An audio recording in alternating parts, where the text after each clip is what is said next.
सभी भक्तों को जय श्री कृष्णा। मैं शिवानी माहेश्वरी हूँ। भक्तजनों, आज हम गणेश चतुर्थी व्रत कथा का श्रवण करेंगे। कथा कुछ इस प्रकार है कि एक बार महादेव जी माँ पार्वती सहित नर्मदा नदी के तट पर गए। वहाँ एक सुंदर स्थान पर पार्वती जी ने महादेव जी के साथ चौपड़ खेलने की इच्छा व्यक्त की। तब शिव जी ने कहा, हमारी हार जीत का साक्षी कौन होगा?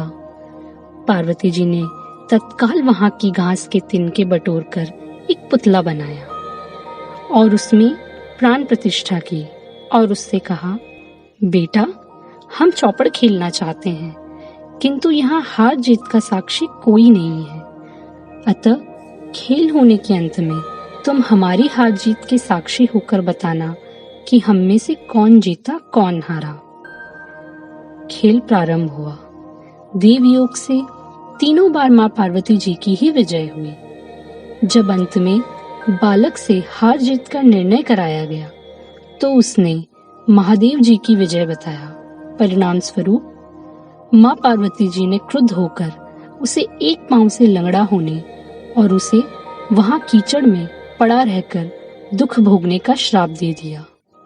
बालक ने विनम्रता पूर्वक कहा, हे माँ, मुझसे अज्ञानतावश ऐसा हो गया। मैंने किसी कुटिलता या द्वेष के कारण ऐसा नहीं किया।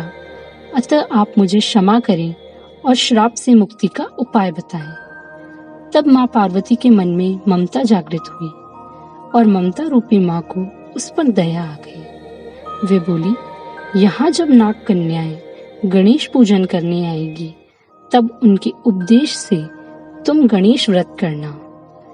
तब तुम श्राप मुक्त होगे और मुझे प्राप्त करोगे। इतना कहकर वो कैलाश पर्वत को चली गई। एक वर्ष बाद वहां श्रावण में नाग कन्याएं गणेश पूजन के लिए आई। नाग कन्याओं ने गणेश व्रत करके उस बालक को भी व्रत की विधि बताई। तत्पश्चात बालक ने 21 दिन तक श्री गणेश जी का व्रत किया। तब गणेश जी ने उसे दर्शन देकर कहा, मैं तुम्हारे व्रत से बहुत प्रसन्न हूँ, मनोवांछित वर मांगो। बालक बोला, भगवान, मेरे पांव में इतनी शक्ति दे दो कि मैं कैलाश पर्वत पर अपने माता पिता के पास पहुंच सकूं और वे मुझ पर प्रसन्न हो जाएं। गणेश जी तथास्तु कहकर अंतर ध्यान हो गए। बालक भगवान शिव के चरणों में पहुंच गया। शिव जी ने उसे वहां तक पहुंचने के साधन के बारे में पूछा। तब बालक ने सारी कथा शिव जी को सुना दी। तब शिव पार्वती में कुछ अनबन चल रही थी और माँ पार्वती कुछ दिन से अप्रसन्न होकर शिव जी से भी विमुख हो गई थी। तदुपरांत भगवान शिव ने भी बालक की तरह 21 दिन श्री गणेश का व्रत किया, जिसके प्रभाव से पार्वती जी के मन में स्वयं महादेव जी से मिलने की इच्छा जागृत हुई। व्रत के फलस्वरूप माँ पार्वती का हृदय परिवर्तन हुआ और वे शीघ्र ही कैलाश पर्वत पर आ पहुंची। वहां पहुंचकर पार्वती जी ने शिव जी से पूछा, भगवान, आपने ऐसा कौन सा उपाय किया जिसके फलस्वरूप मैं आपके पास भागी भागी आ गई हूँ? शिव जी ने गणेश व्रत की महिमा उनको बताई। तब पार्वती जी ने अपने पुत्र कार्तिकेय से मिलने की इच्छा से 21 दिन पर्यंत व्रत किया और 21-21 की संख्या में दुर्वा, पुष्प, चंदन, धूप तथा लड्डुओं से गणेश जी का पूजन किया।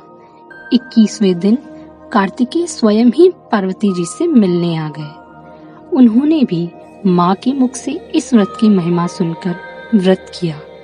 कार्तिकेय जी ने यही व्रत विश्वामित्र जी को बताया।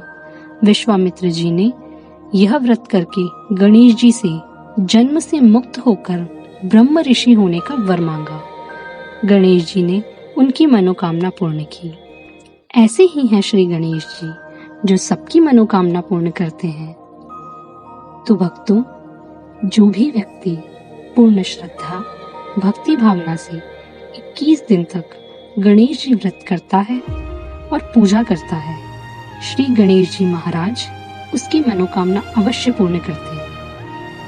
बोलो गणेश जी महाराज की जय। बोलो गणेश जी महाराज की जय।